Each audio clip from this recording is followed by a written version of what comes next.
Join us on GB News, the People's Channel, Britain's news channel. Every morning from 6 o'clock, we'll wake you up with GB News Breakfast with all the stories you didn't know from the night before. So whether it's serious news, entertainment, or your own views from all over our great nation, we're here to kick off your day with a smile. And the national media should be reflecting and reporting what's happening here. You will notice the northwestern accents. Whether you're with us on TV, radio, or online, every morning, it's breakfast from 6 a.m. Hope you can join us. Join us for Ministry of Offence, the comedy panel show that's just like the news, in that the left fights the right and it doesn't really seem to matter who wins. We cover the big stories. It was in fact a troop of baboons and not angry vegans. I like that. And the really important stories. Fat naked cow gets stuck in swimming pool. It's a headline in a lot of local newspapers. Yeah. We're on the same team, Nick. Yeah, but I'm just helping you. Join us for Ministry of Offence, Saturday nights, 8 o'clock on GB News. I'm Dan Wootton. Join me Monday to Thursday from 9 to 11 for the feistiest and most fun news debate on TV, where free speech reigns. I'll bring you a sharp take on the day's biggest stories, bombshell newsmaker interviews, and A-list guests. And I guarantee you, no spin, no bias, no censorship, and no reason to go to bed. That's Dan Wootton tonight, Monday to Thursdays from 9 on GB News.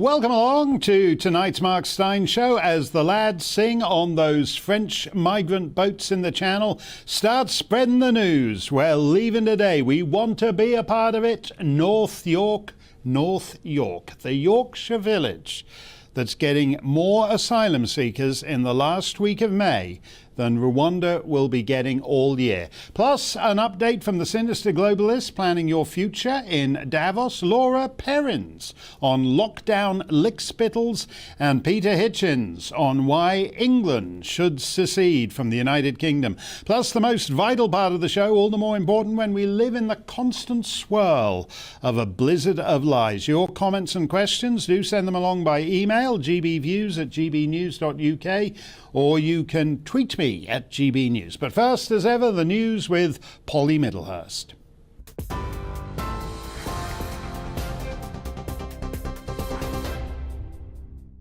Mark, thank you. Good evening. The Mayor of London, Sadiq Khan, has written to the Metropolitan Police asking for a detailed explanation of the force's decisions over individual cases in the Partygate investigation. That's as leaked pictures published by ITV News show the Prime Minister raising a glass at an office gathering in 2020 when a national lockdown was in place. Boris Johnson had told MPs in Parliament there'd been no party that day. Downing Street is reportedly expecting to receive Sue Gray's report into lockdown parties tomorrow. The energy regulator, Ofgem, expects the energy price cap to rise by more than 40% in October. Appearing before a committee of MPs, the chief executive said households could be paying almost $3,000 a year. He says Russia's invasion of Ukraine means gas prices are volatile, and he called on the government to help those who need it. Now, I know this is a very distressing time for customers, but I do need to be clear with this committee, with customers and with the government about the likely price implications for October. Therefore, later today, I will be writing to the Chancellor to give him our latest estimates of the price cap uplift. Now, this is uncertain. We are only part way through the price cap window, but we are expecting a price cap in October in the region of £2,800. The number of confirmed monkeypox cases in the UK has risen to 71, with 14 new cases identified in England. UK health officials believe the risk to the population remains low, but they're keeping their advice under review. The World Health Organization says the monkeypox outbreak is containable. A teenage boy who fatally stabbed a 12-year-old girl over a Snapchat video has been found guilty of her murder. He's been warned he faces a life sentence. Ava White was stabbed in the neck in Liverpool city centre on the evening of November the 25th last year. The court heard how Ava and her friends became involved in an argument with the 14-year-old boy and his friends after they recorded Snapchat videos of the group. The Premier League has approved the £4.25 billion proposed takeover of Chelsea Football Club by a consortium led by the LA Dodgers co-owner Todd Boehly. The club was put up for sale before owner Roman Abramovich was sanctioned over links he had with the Russian President Vladimir Putin. Abramovich's ownership tenure will come to an end after 19 years. On TV, online and on your radio via DAB+, you're with GB News. Now it's back to Mark Steyn.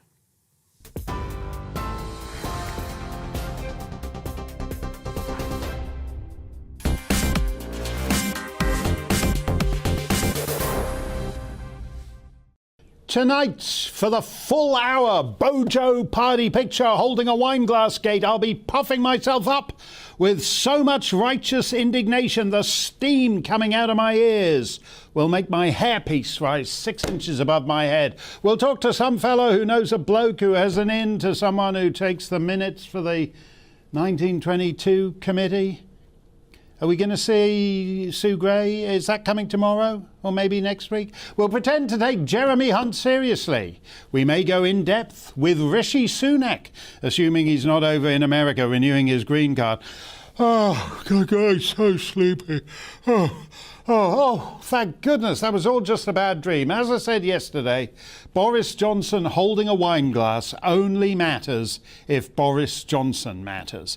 And it's not clear to me that he does, not really. I appreciate that if you haven't got a footy team or a boy band to follow, party politics can be a semi-satisfactory substitute. But on everything that does matter, domestic electoral politics is increasingly peripheral because, as we've discussed on this show, we are moving into a post-democratic age. Here's how the people who do matter think about these things from the World Economic Forum, now underway in Davos. The rise in billionaires has been unprecedented during the pandemic, and there's been several sectors where that has been mostly concentrated, and one is in fact the pharma sector, because COVID has been one of the most profitable products ever. Oh, I see. So COVID is super profitable, a bit like Facebook, and this new monkeypox is kind of like Instagram. Who are these people? Well, as we mentioned yesterday, Nick Clegg is in Davos with the security detail. Mr. Clegg, Sir Nick, used to be Deputy Prime Minister of the United Kingdom under David Cameron. I believe that is why he got a knighthood.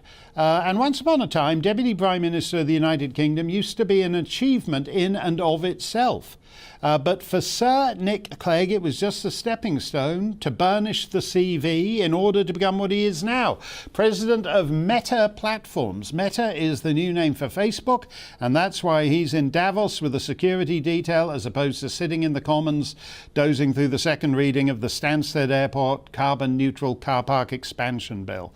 Brexit was about taking back control from an unaccountable bureaucracy of transnational technocrats who know what's best for you and are more or less impervious to the will of the people. 2 years in, does it feel like you're in control? The United Kingdom remains subject to the European Court of Human Rights, which is the excuse given as to why the phony baloney quote-unquote asylum seeking, i.e. human trafficking operations from the French coast, have to be facilitated by Her Majesty's government, as if the human traffickers and the Royal Navy are engaged in some sort of joint NATO exercise. You could solve that by withdrawing from the European Court. After all, English law has spread to every corner of the world and has a pretty good reputation, pretty good record. So it seems slightly odd that in England itself it has to be subordinate to Azerbaijani and Albanian judges. I'm being perfectly serious about that. Azerbaijani and Albanian judges whose legal tradition has a rather spottier record. But instead of pulling out from the court, we put all these, quote, refugees up at the Holiday Inn, which costs you, the taxpayer, £4.7 million a night, which doesn't sound a lot in the scheme of things. The money's the least of it, really. In an age of big government, where government has spent all the money we're ever going to have until the 22nd century, we blow through gazillions of pounds on all kinds of stuff. But because they can't get actually tough on the problem. They're getting tough on the problem's massive room service tab at the Holiday Inn. So the 4.7 million quid is used as a pretext to move 1,500, quote, asylum seekers to the abandoned RAF base at Linton-on-Ouse in North Yorkshire. As we mentioned yesterday, that's roughly twice the population of the village, and because they're all male and mostly young and frisky, Linton-on-Ouse will have the worst sex imbalance in the land, 4 men for every 1 woman. The villagers are not happy about it because, to state only the obvious, it will tank their property prices. You'd never know they're not happy about it from the BBC coverage, where the Beeb somehow managed to quote 5 random villagers, one of whom thought other unspecified people might have a few concerns, but the rest of whom were all in favour of this new asylum centre in the heart of their community. The group Hope Not Hate, or Hate Not Hope, I always forget which way round it is, suggests that locals are more concerned about, quote, right-wing fascists from out of town making Linton their cause du jour. But the issue is more basic than that. What is the point of politics if a village, going back to the Doomsday Book in 1086 and even earlier, can simply be demographically overwhelmed by some bloke at the Home Office who doesn't fancy his chances with an Albanian jurist at Strasbourg? I see one villager has invited Boris Johnson to spend Jubilee weekend in Linton, where he can participate in the democracy versus autocracy tug-of-war. I fear that tug has already been lost. We keep being told that any day now, just you wait, any day, just you wait, the first asylum seeker will be on a flight to Rwanda for processing. OK, maybe not today, but tomorrow, next week, certainly next month tops, certainly by the autumn. Meanwhile, the first asylum seekers will be arriving at Linton-on-Ouse on May the 31st, just in time to join the Jubilee festivities. If a sovereign government has no say over national borders, then what the hell is the point of it? But Cake Gate, Vindaloo Gate, Ginger Growler Gate, yeah, get a life. They all do that. It's not a party thing. They've all got cake, they've all got curry, they've all got ginger growlers, and you got nout. Wouldn't it be nice to have leaked photos? Maybe Dominic Cummings could come up with some of these. It'd be encouraging. To have some leaked photos of a political party where they're scoffing down Victoria Sponge and chicken biryani and ginger growlers because they're working late into the night to regain control over the supposed national border. Let me know what you think. GBViews at gbnews.uk. You can tweet me at GBNews. Professor Olga Mathias is a spokesperson for the Linton-on-Ouse Action Group. Olga, how can it happen in a so-called democratic society that an entire village suddenly discovers a couple of weeks before it's going to happen that it's going to be completely overwhelmed without any democratic say in the matter? It can only happen in a country that's no longer a democracy, I think, Mark. Just before this programme aired, our MP had an adjournment debate at the Houses of Parliament where he put a very strong case as to why this is the wrong plan and why Linton-on-Ouse is the wrong place. And yet Kevin Foster, I believe it was, who responded, simply read a standard pre-prepared list of effectively bullet points, which we've heard which we've heard from day one when this was announced. The Home Office has been to the village twice, again, pre-arranged pat answers. You mentioned the 4.7 million a day, so did they. And yet one of the villagers, not the same one who invited Boris up for the party, but one of the villagers asked in this open meeting, can you tell us how much per day per asylum seeker the 4.7 million sort of divides up into?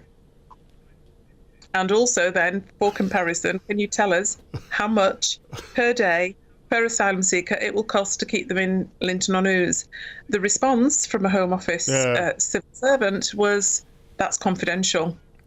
Now, to me, that would indicate they haven't done the sums, or they have, and the figure is more than 4.7 million. Otherwise, there's no reason. They'd be shouting it from rooftops if they were saving money. No, and you're absolutely right there that whatever it costs to put them up at the Holiday Inn, it's undoubtedly going to cost more to put them up at a government facility. But you mentioned that exchange in the House of Commons from whatever it was half an hour ago. Let's take a look at this. This is the local MP, Kevin Hollinrake, and the Home Office Minister. I must say, the Home Office has been willing to engage on this, but I do see the approach they have taken as pretty much an abuse of power. It has been indifference all the way along. I haven't seen anybody yet who's willing to take ownership of this decision, say it's the right thing to do. And it's clear from what we've heard that my honourable friend is a strong champion for his constituents, and it will come as no surprise to the House or to his constituents to hear he has been making regular and firm objections to the opening of an asylum accommodation centre. In starting, our asylum system is broken. It is not delivering value for taxpayers. It is not delivering for those who genuinely in need in protection in this country. The House of Commons is dead, Olga. If that's what the Mother of Parliament is reduced to, there's an MP raising a matter of urgent concern to his constituents and being fobbed off with, as you said, just like boilerplate talking points. It's a pretty pitiful spectacle. It's really depressing, isn't it? When you think that when lockdown came, when COVID was a major emergency, the government took all kinds of powers into its own hands. We're now told, as actually Kevin did say in his debate, we're now told that COVID is no longer an emergency. We're told that the asylum system is broken. What we're not told is the reason that asylum seekers are in hotels is because of the social distancing for COVID. They were taken out of the generally used accommodation and put into hotels. Why can't the Home Office put these people back in the accommodation that they used to use before? Why have they come up with this half-baked plan without any consultation? They've broken all their own rules. As I say, it now actually seems to be embedded that there are rules for us and that they don't apply to the people in Westminster. Very much, let's say, a combination of Aldous Huxley, A Brave New World, and 1984 by George Orwell. I strongly believe that. Yeah, you're not wrong to bring that up, because what's interesting here, Olga, is that they just picked out this village by putting a pin in the map, because it would seem to be a very strange place to dump 1,500 people entirely unfamiliar with the British Isles. I gather that Linton has one village shop, but there's not a lot else to do. And so these 1,500 guys who are going to be there for ages and ages and ages while they're being processed are going to be at a loose end, and they're going to be bored, and the devil makes work for idle hands. These are going to be very idle hands for week in, week out, month in, month out. Are the villagers really nervous about how bad things could get? I think the villagers are really nervous about the fact, as Kevin mentioned in Parliament, about the fact that this decision was made, full stop. But the fact that nobody in Parliament and nobody in the civil service is owning this decision indicates that maybe there's a slow dropping of the penny, that it might not have been the marvellous decision that possibly it was touted at. I mean, it really is back of a fag packet policy making. We were, so going back to our democracy, we have all these checks and balances. We have an opposition party that should question strongly the government, and by so doing engender robust debate, which means that something is actually thrashed out properly. We haven't had a robust opposition party for a very, very long time, which means that the people in government, for some reason, believe they can do as they please. Luckily for us, we've got an MP who is trying to put a stop to that. Luckily for us, one of the local councils, North Yorkshire County Council, had a vote of no confidence last week in the Home Office. Luckily for us, Hambleton District Council, which is a council in which Linton upon Ouse lies, are taking legal advice. We're hoping for an announcement any day soon. Moreover, the leader of the Hambleton District Council has said money is not an object to pursue the closure of this camp or the lack of opening, but maybe we're running out of time for opening. But they haven't done any risk assessment, any due diligence, and a report came to my notice earlier today, which I have promised your producer that I will share at the end of this programme.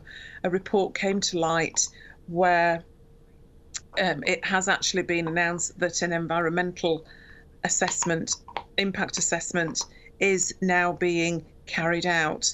But that should have been carried out weeks and weeks before the decision was announced. There should have been a community impact assessment. There should have been health impact assessment. I mean, the police have asked for a month's adjournment of the opening because they weren't involved. They haven't been given any extra money for policing. The Home Office tells us that there will be no change to our lives, and yet the police have actually promised 24-hour police presence in a village that hasn't seen a policeman for, I don't know, 10 years.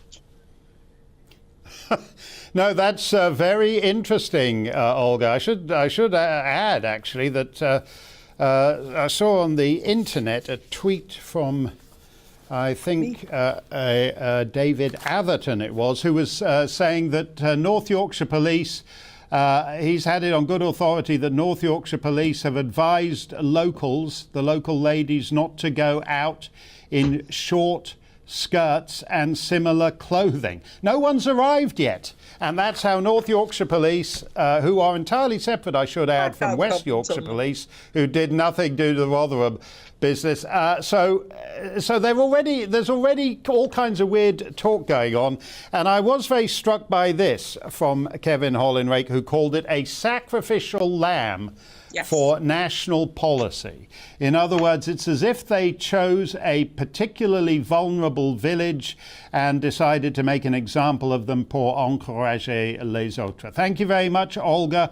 We're going to stay on this. As you know, it's just come up in the House of Commons in the last hour or so, and we saw that exchange. We will be back with your thoughts on this subject. We also have Laura Perrins, and we have Peter Hitchens, and we have our man in Davos. That is Andrew Lawton there. He's been doing the mambo all night with Ursula von der Leyen, so he's pretty tired, but he has agreed to talk to us. That's all coming up. Don't go anywhere.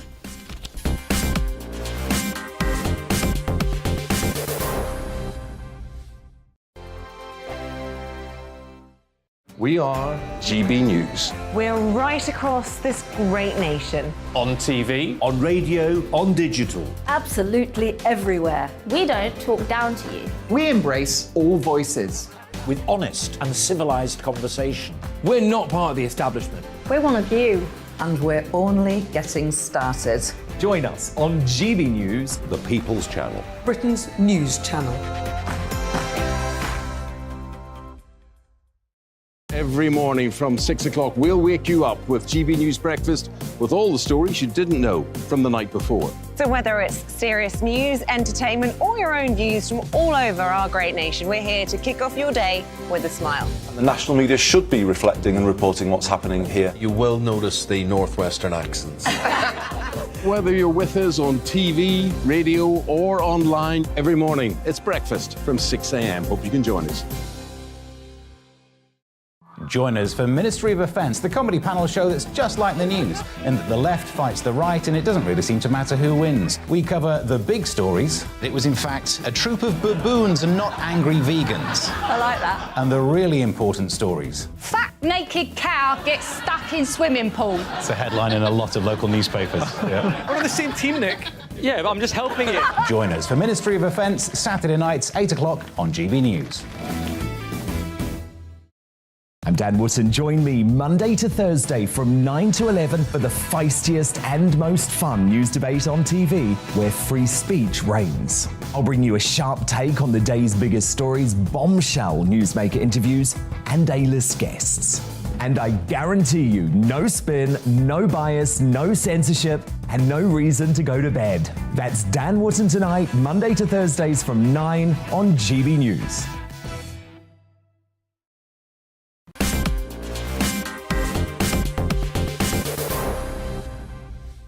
Hey, let us get to your comments. A Twitter user says, I don't know why we can't say the names of Twitter users. They're published under some kind of name, aren't they? Anyway, this Twitter user says, there's a very simple answer. Weekly ferries back to France. Yes, let's not forget the essential truth of this. These are people who are refugees from France, the Epicurean utopia of the planet. Space aliens from planet Zongo, if they were to land right now, would say, well, what's up with this? People are fleeing France. That's the country with the wine and the croissants and all the rest of it, but they've got a fear of persecution from having too much wine and too many croissants. What's up with that? James says, let's put the centres in lefty human rights lawyer neighbourhoods. I think so.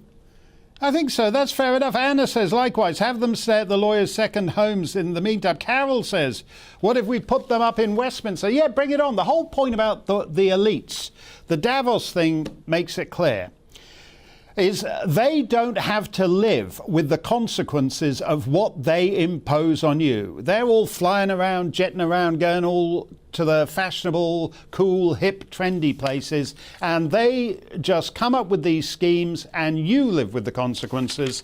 They don't have to live with the consequences. Okay, speaking of Davos, yesterday Klaus Schwab welcomed delegates to the annual Spectre board meeting in his hollowed-out Alp. Let's have a look at that. Let's also be clear. The future is not just happening. The future is built by us, by a powerful community as you here in this room. The future is built by us. If you're wondering, gee, who died and made Klaus Schwab king of the world? Well, the average Western citizen's inclinations to liberty died, so that millions of people now think it entirely normal that unelected elites should be monitoring you every minute of the day, just as if you're a prisoner on parole. We're developing, through technology, an ability for consumers to measure their own carbon footprint. What does that mean? That's where are they traveling? How are they traveling? What are they eating? What are they consuming on the platform? So, individual carbon footprint tracker. I wanted to go to Davos myself, but my individual carbon footprint tracker said I only had enough points left to go to West Bromwich. That, by the way, was the president of Alibaba, which is a big Chinese corporation, but they've bought up a boatload of chaps in the West who know which way the wind is blowing. So that fella's actually a Canadian called J. Michael Evans. Our man in Davos is Andrew Lawton. We think he's at least as cool as some deadbeat Saudi prince running up his bar tab and ordering the two-girl special at the hotel sauna. But oddly enough, all the big shots are giving Andrew the bum's rush. I'm just wondering what the global emissions are for this conference. Like, does the WEF tell people to not take private jets here? I'm sorry, guys. I'm on my way. Hi, Mr. Garney. Andrew Lawton with True North in Canada. Nice to see you. I never do spontaneous. I understand. My one question is, could the Canadian oil and gas sector survive the net zero approach that's being promoted here? As I said, I never do. If you want an interview with me, like everybody else, you make a request and we can have it. Hey, that's the old Project Fear guy. I wonder what had happened to him. It turns out that after Project Fear went belly up, He's now living the high life at Davos. Andrew Lawton joins me now. Andrew, that was pretty... I mean, when that guy Mark Carney won't even talk, when even totally discredited central bankers won't talk to you, it's pretty pathetic. Did you manage to penetrate Sir Nick Clegg's entourage today? No, I did see him again today. He had a bit of a smaller entourage, but I did some digging, Mark, and he's with Meta now, which is what Facebook is now called. And they have at their station in Davos this virtual reality setup where you can enter the metaverse. So I actually believe that the security was a creation of the metaverse to create an alternate virtual reality in which he's still relevant. That's what my journalism has uncovered today. Oh,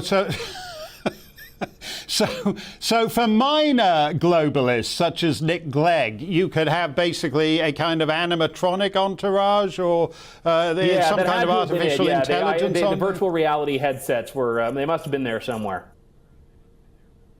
Well, it's all happening in Switzerland because I saw that Dr. Tedros, to no one's surprise, has just won re-election as head of the World Health Organization, because it's apparently a one-party state like many of the countries in his own neighborhood. What were the big developments at Davos today from what you saw? Well, that clip earlier you played of J. Michael Evans is one of the big takeaways here. And a few of the defenders have jumped on. A lot of mainstream media journalists, in fact, say, oh, no. It's not so they can track you. It's so you can track yourself, so you can track your own carbon footprint. And it was interesting because a little bit over an hour ago, there was another panel in which the moderator asked everyone in the room to raise their hand if they drove an electric car. And 4 people in the room at Davos at the World Economic Forum raised their hands. 4 people in a room of however many hundreds or more. So I would love to see their carbon footprint trackers, Mark. Yeah, that's true. I mean, do they not get... I mean, Mark Carney, for example, this ludicrous fellow, former governor of the Bank of England and governor of the Bank of Canada and probably a few other countries, because they all seem to move around like that. But the woman in the clip that you played, who I asked about the private jet, she's the head of climate for the World Economic Forum, because this group operates as though it is the government of a country that doesn't exist, or it's one that occupies just a few square kilometers here in the Swiss mountains. But the head of climate couldn't even answer what the carbon emissions were of this conference. And I think that's the fascinating part here, is that they don't even pretend. They don't even pretend to play by their rules. They genuinely have different rules than the rest of us who are governed by the things they discuss here. And they do have this vast... I mean, there are people wandering around with badges saying World Economic Forum Police. And there seem to be dozens, if not hundreds of them. So this place, it's basically a sort of government that doesn't yet have a country to govern, as you say, and seems to have taken upon itself to be the government for the whole world. Yeah, I mean, the irony is it's almost a government in exile, because they govern everywhere but here. I mean, that's the whole crux of this. They all come together to govern anywhere and everywhere else in the world. And I think it's quite fascinating, to be honest, when you look at the private jets, when you look at the limos. And just on the note of the limos, my Uber was a Mercedes-Benz limo, because in Davos, that's all you get now is a Mercedes limo. And the driver, I was just chatting him up for a bit, and he said, oh yeah, all the drivers have to drive in 2 hours from Zurich, because the World Economic Forum needs them all here. So it's all a sham. It's all a complete concoction. But again, it still keeps persisting. What is interesting to me is, I mean, that lady you were chasing down the street, she seemed a pretty cute little chick. If this were a normal alpine village, I don't want to go all sexist on you, but if this were a normal alpine village and you ran into her in the après ski lodge, you'd think you were doing pretty fine. And then you sit next to her on the bar stool and she starts yakking on with this tedious boilerplate bunkum about climate change, and your brain would be colder than the snow after 10 minutes of that, and you'd just want to hightail it out of there. I mean, the banality of these people is as astonishing as anything. Yeah, and that's the interesting thing here, because they're all the same. And if you walk around, you'll see these Sustainable Development Goal pins that are UN pins. And you look at them and say, oh, that person must work for the UN. And then you realize, no, they're actually a Microsoft executive or a Google executive. And everyone is basically the same. They all just know each other and hang out with each other, and they go into each other's rooms. And if you look at the panels, we're not just picking out the clips of the one crazy person on each panel. They're all just nodding along because they're all already on the same page about this. Yeah, I would bet that, in fact, most of these globalists are made in a Chinese factory on the outskirts of Wuhan, because you can't all be that boring and monotone in your views on everything. Thank you very much, Andrew. We're going to let you get back to the après-ski cocktails with Cruella von der Leyen. Maybe that boring blonde with the climate views will give you a tumble this time, though I wouldn't bet on it if you've only got a lousy Uber, even if it is a Mercedes. Do you like those TV shows where the presenter professes to feel your pain because everything's kaput? The presenters just are so sympathetic. You can't afford to fill up your car. You can't afford to eat meat. You have to ride around on public transport on your pensioner's bus pass all day long because you can't afford to eat. Ooh, all these telepresenters are there for you, just as they were there for you for 2 years, demanding more and more lockdown, which is a big part of why you're broke and are riding a bus round and round in circles all day long. Laura Perrins from The Conservative Woman calls these oh-so-sympathetic media types lockdown lickspittles. Laura, it's great to see you. It really is terribly tiresome to see people who were cheerleaders, pom-pom girls for the last 2 years, and now that it's all ended in economic ruin, they're expressing sympathy with all the people who are the victims of the policies they championed. Yes, I mean, just to sort of remind the viewers, because I think a lot of people want to just forget about the last 2 years. But essentially now the media, and the two big outlets I have in mind are Sky News and Kay Burley, who broke the lockdown herself. She was in I think Wigan Pier recently, again feeling the economic pain of the people there. And also Susanna Reid at Good Morning Britain, who interviewed last week, and again was just it was terrible, you know, what's going on here.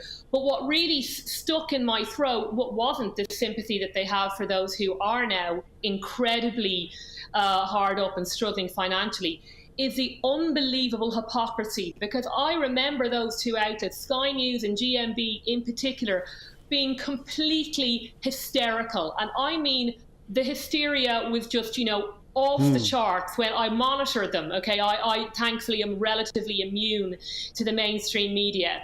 And I mean, for instance, I would never put GMB on in the morning simply because I wouldn't want to frighten my children. I would have viewed it as a form of psychological abuse, because the hysteria during the lockdown from those two outlets was absolutely, it was like something I have never seen before in my life. They really pushed to have a harder lockdowns. They totally and utterly shamed anybody who objected to it. And again, he may have warned that this is going to devastate the economy. Supposedly, the lockdown has cost at least £370 billion, remembering the test and trace alone cost £37 billion. So this is a cost of lockdown crisis. Partly due, of course, the government is mainly responsible, but also the government were absolutely egged on by these mainstream media outlets, and for them to turn around now and start crying when the bill has fallen due, I find difficult to watch. Yeah, it's weird to me, Laura, that for some reason these presenters and presumably their audiences don't seem to make the connection between lockdown and economic Armageddon. It's almost as if this just came out of the blue, this economic collapse. We were just happy having a nice lockdown. It could have gone on another 5-10 years, and then suddenly the economy had to go south and ruin it all. They can't really be that stupid, can they? Well, I mean, I think some people are because the government's obviously running it's not my fault, it was him, no one saw me do it, Bart Simpson line, it was Vladimir Putin line. Some people are buying that. Now, obviously the war in Russia isn't helping, and there are clearly other factors, but if you have already blown through, as I said, £370 billion, then that gives you a lot less leeway when an actual black swan event that you may not have any control over comes along. I mean, because I remember, the only time I certainly didn't like Boris Johnson during the lockdown, I was incredibly angry with him. But I actually had to suffer through those press conferences, Mark. And the only time I felt any sympathy for him were at those press conferences, because whenever he announced even a tiny change in the rules or a let up in the rules, it was the journalists who were pushing for this much harder lockdown and, but isn't there this inconsistency? And I remember once a journalist, I don't know what outlet they were from, were complaining that the playgrounds were still left open. And they were really pushing him. They were like, but have you never been to a playground, Mr. Johnson? Do you not know how close the parents get and the children get? Trying to make him look like there was someone out there. I thought to myself, what kind of person goes to sleep at night and says, I got the playgrounds closed? Because sure enough, the next week or so, they did shut the playgrounds. Because I remember going up to my local playground, and just to make sure, not only were the chains on the gate, they had taken down the swings. Just to make sure there was no freedom-fighting 5-year-old who might have jumped that locked gate and got on and had a swing. Because, if a 5-year-old is outdoors, God knows what might happen. That COVID could spread through the woods. I mean, this is what they did. The media absolutely pushed for the toughest lockdown that you could possibly get. And if there were any inconsistencies, like I said, unlocked playgrounds, well, they really stuck it to Boris. They really got him on that. And then yet 2 years later, it's all like, get me the starving granny. I want the starving granny on the phone because Boris put her in that misery. No, you put her in that misery, Mr. Mainstream Media, along with Boris.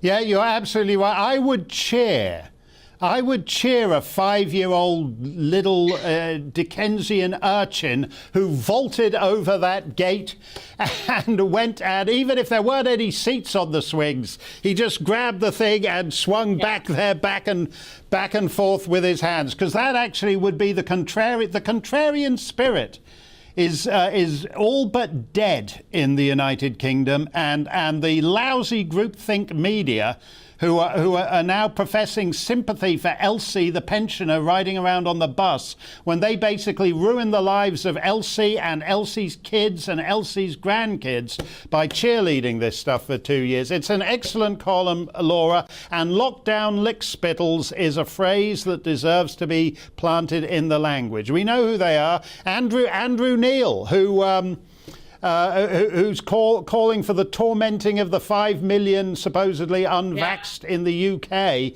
and cheering the way everything works so nicely when he has to present his papers to enter a cafe and get a decaf latte. Pathetic figures. Lockdown lickspittles is quite right. It's great to see you, Laura. That column is available at The Conservative Woman, and you should do yourself a favour and read it. Stump the Steyn is looming. Before that, Peter Hitchens on why England, I like this idea, why England should quit the UK. An idea whose time has come. We're coming right back.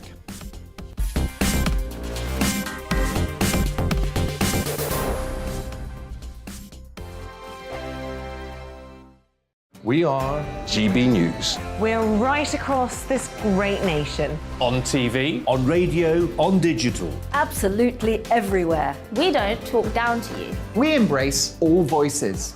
With honest and civilised conversation. We're not part of the establishment. We're one of you. And we're only getting started. Join us on GB News, The People's Channel. Britain's news channel.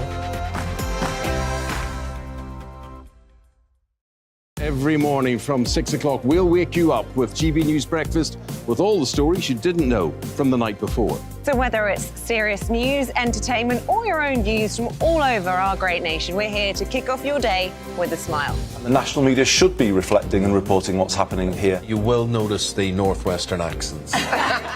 Whether you're with us on TV, radio, or online every morning, it's breakfast from 6 a.m. Hope you can join us. Join us for Ministry of Defence, the comedy panel show that's just like the news, in that the left fights the right and it doesn't really seem to matter who wins. We cover the big stories. It was in fact a troop of baboons and not angry vegans. I like that. And the really important stories. Fat naked cow gets stuck in swimming pool. It's a headline in a lot of local newspapers. Yeah. We're on the same team, Nick. Yeah, but I'm just helping you. Join us for Ministry of Defence, Saturday nights, 8 o'clock on GBNews. I'm Dan Wootton. Join me Monday to Thursday from 9 to 11 for the feistiest and most fun news debate on TV, where free speech reigns. I'll bring you a sharp take on the day's biggest stories, bombshell newsmaker interviews, and A-list guests. And I guarantee you, no spin, no bias, no censorship, and no reason to go to bed. That's Dan Wootton tonight, Monday to Thursdays from 9 on GB News.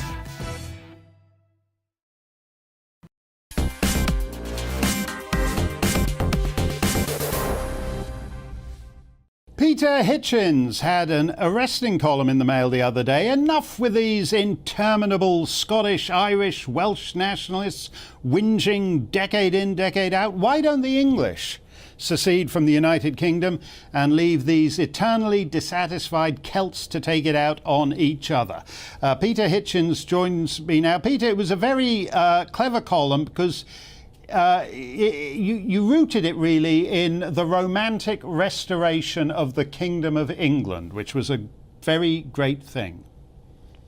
Well, it was, and I don't see why we shouldn't have it back. I think it would be a great moment for reflection, restoration, and understanding of who and what we are. I don't imagine that if England did pull out of the United Kingdom and re-establish itself as what it was, that it would continue to behave in the way that it has done for some long time as the United Kingdom. One of the things that I hope to do, apart from enjoying the look on Nicola Sturgeon's face when she realised that Scotland really was independent and I had to cope with that, one of the things I wanted to do was to get England to accept its standing in the world. We had the most tremendous period of world power. I don't think any country of such a small size has ever been so powerful or so rich. But it's over, and we need to find a new place in the world in which we can be content. And I think a recognition that we're now a smaller nation would be an important way of pulling ourselves together and re-establishing ourselves as what we used to be. You look around at the nations of Europe, it's the smaller ones which don't pretend to be world powers and go stomping about in other people's countries that seem to be more content and happier and more prosperous than the ones which do. I'm sick and tired of us invading everywhere. And I think we should look to our own defences to make sure no one comes and barges into us. And otherwise, leave the rest of the world alone. We've had our turn. And if it's now the turn of the Chinese, the main thing to do is to be as well defended against them as you possibly can, both militarily and culturally and economically, if you want to survive the storms that are coming. And I think a smaller country would probably do that better than the mess which is the United Kingdom, a group of nations which no longer wishes to stay together. Why hang around? Why wait to be jilted? Why stand there on the street corner with a wilting bunch of flowers waiting to be told to shove off? Yeah, that's very true. It's the serious point. I think you're right about smaller nations. When you look at Slovenia or Slovakia, they just get to live their lives unperturbed by the cross currents of great power politics. But it's also true, isn't it, that Britishness is was really something that depends on size. And all around the world, you know, people who used to think, I made this point to Neil Oliver, that Australia used to think of itself as the British nation in the South Pacific and Canada as the British nation in North America. And we saw on the Caribbean tour of William and Kate that those islands don't think of themselves as British anymore. So is that whole concept one that has totally outlived its day? Well, I think so. It's 20 years now since I wrote my book, The Abolition of Britain, which when I wrote it was supposed to be a plea against this process. I thought it could be stopped. But I came to discover during the years that followed that actually there wasn't any particularly strong desire to keep Britain in being. And I'm the most sentimental person I know, and I love to mull over old things and to think of how good they could have been if they'd survived. But I'm not a nostalgist. I don't believe that the dead past can be recreated. And I think if we are to have any sort of hope at all, then it has to consist, apart from anything else, in the recognition of reality. And Britain has gone. I'm a child of the post-war years when Britain was still a very strong idea. And the countries of the Union and the countries of the Commonwealth had fought together against a very wicked enemy and felt a strong sense of togetherness. But no one can say that hasn't dissipated, because it has. And so what are we going to rely on? It seems to me, I still thrill at the great speech of Queen Elizabeth, the first Queen Elizabeth at Tilbury at the Armada, that when she says that I may be only a weak and feeble woman, but I have the heart and stomach of a king, and of a king of England too. And I thrill to hear the word England spoken in that way. If you think about it, English is probably the only language of its size and importance which doesn't have an actual nation coterminous with it. We don't have England exists only as a guidebook fantasy or a historic curiosity. It doesn't exist as a political fact. Even in the United Kingdom, where Scotland's a political fact, and Wales is a political fact, and Northern Ireland is a political fact, and London increasingly is a political fact, England has no such thing. It has to make do with sharing its parliament with other people. And it has no national flag, and there is no English passport. I think the time has come to say, all right, well, if the other parts of the United Kingdom don't want to stay, then I don't want to keep them against their will. I'd love it if they did wish to stay. And even when they go, I say we should keep a light burning. I have no enmity towards them. I think they're great neighbours to have. But if they want to go, then why don't we just stop waiting around and follow their example and go our own way too? Are you surprised that Tony Blair, who a quarter century ago started all these little devolved Toy Town parliaments in Edinburgh and Belfast and Cardiff, but was very clear at the time it was not an option for England? And I think he proposed at one point sort of regional assemblies from regions nobody knew where they were, like West Mercia North and things like that, just invented identities. Are you surprised that he managed to suppress it for so long? No, I think that the problem was that people were so complacent. They didn't think any of this would do any damage. And many people in New Labour believed that if they had these new parliaments, remember, by the way, the Stormont Parliament is much older than the others for a very interesting reason, which we might discuss. But they thought these new parliaments would just let off a safety valve rather than accelerating what was at that time quite a small trend of actual nationalism. Nationalism, I have to say, within the European Union. None of these new nations imagined they would go off entirely on their own. They all saw themselves as having a future as smaller countries within the EU, which I obviously don't. But England couldn't exist in that arrangement. The European Union is the enemy of federations on its own territory. The United Kingdom was a federation, which of course required some sort of loyalty from the capitals and peoples of the member nations to London. And what the European Union wants is for them to have direct fealty to Brussels. And so anything as big as England, on the other hand, they can't do that. It's too big to be absorbed. And therefore it has to be cut up into regions, as Germany is cut up into regions. You know, when you come into when the European Union stopped at the German frontier with Poland, which I can remember coming across into it, the first thing you saw was a sign saying "Welcome to the European Union." The second thing you saw was a fairly large sign saying "Welcome to the state of Brandenburg," and in tiny little letters about a mile further up the motorway was a sign saying "Welcome to Germany," and that summed up the European Union. It was trying to abolish the great nations, and they had no place in it. One of the things I had against it, really. Yeah, that's a very good point. But it's true that England and even the United Kingdom is a much older entity than the national state of Germany. This is a great topic, Peter, and I hope it catches on, and I'll be very interested to learn whether your readers at the Mail and our viewers here like the idea, because if the Scots, Welsh and the Irish get to do it, the English should at least get in that game too. Peter Hitchens, thank you very much. Let us close it out with a bit of stuff. Well, this one from Nicholas is pretty good, actually. I've been saying England should leave the UK for years. I'm from Yorkshire, which is a bigger population than Scotland, but we get nowhere near the amount per head they receive. The union doesn't work for us. Yorkshire should be independent. Oh, come on. Yorkshire shouldn't be independent. The East Riding and the North Riding and the West Riding should all be independent. There's 3 nations right there for you. Let's see what else we got. Mike says, Mark, have you read The Real Anthony Fauci? Yes, I have. It's by Robert F. Kennedy Jr., and we had him on this show to talk about the book, I think either at the end of last year or beginning of this year. You can find that on the internet. Jack says, who was your favourite of the Rat Pack? Oh, my, the Rat Pack. Let me see. That was... who we got in the Rat Pack? We got Frank Sinatra, Dean Martin, Sammy Davis Jr., Peter Lawford, and Alistair Stewart. Alistair Stewart's my favourite. He was carrying he was the best guy in the Rat Pack. He was carrying all those other guys.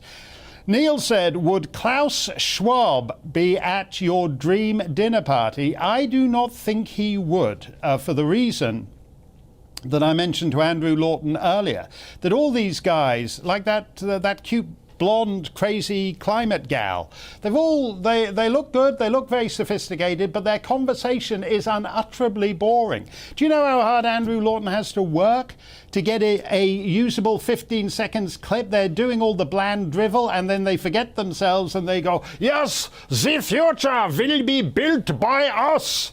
But you've got to sit through hours of boring drivel from Klaus before he actually lets rip like that. It's like seeing a totally boring rock band that plays all their obscure album tracks before they do Hi Ho Silver Lining or whatever it is. So no, I don't want to. I'd rather hear Alistair Stewart sing the Frank Sinatra songbook than have Klaus Schwab over to dinner. That'll do it for us, never fear. Dan Wootton is here to titillate your Tuesday. What do you got for us tonight, Dan?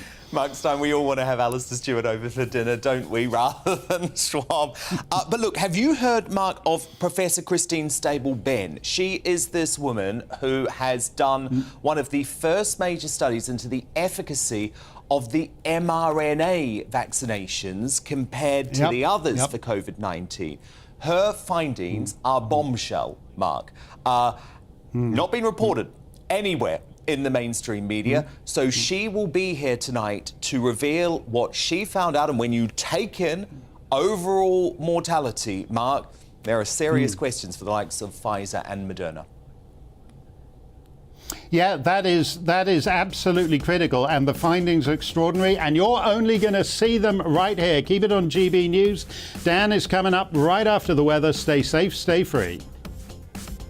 Hello, I'm Aidan McGibbon from the Met Office. Further showers for many during the next 24 hours. More prolonged rain, especially in the west as we start off Wednesday, and increasingly windy during Wednesday and Thursday. A number of low-pressure systems are affecting our weather at the moment. One clearing away to the northeast during the rest of the day and overnight, and then another low turning up for the start of Wednesday from the west. That means it will be fairly changeable, fairly unsettled, but Tuesday showers clearing away from the east through the evening, and then clear skies for much of the night, especially for the Midlands, East Anglia and the southeast, where temperatures will fall into the single figures, perhaps low single figures in some sheltered spots, whilst much of Scotland, Northern Ireland, Western England as well as Wales turns cloudy through the night, and it'll be a wet and windy start to Wednesday. Those winds reaching gale force around exposed parts of northern Scotland. The rain in Scotland, Northern Ireland, Northern and Western England as well as Wales turns to showers by the afternoon. And after a sunny start for East Anglia and the southeast, it turns cloudier and breezier by the afternoon. But temperatures still hovering around average for the time of year. 19 in London, 16 to 18 Celsius generally elsewhere. And any rain peters out through the evening with clear spells for many at first on Wednesday night. But through the early hours, once again, cloud and some outbreaks of rain turn up across Northern Ireland, parts of southwest Scotland, northwest England and North Wales. Elsewhere, showers continuing for northern Scotland, clear spells for the southeast corner as we start off Thursday. Another breezy day to come. Again, the risk of gales for northern Scotland, along with some fairly lively showers here. A slice of cloud and outbreaks of rain through central parts. Brighter and drier to the far south and southeast, where it will be turning warmer. And then that warmer, drier weather in the south spreads to most parts by Saturday.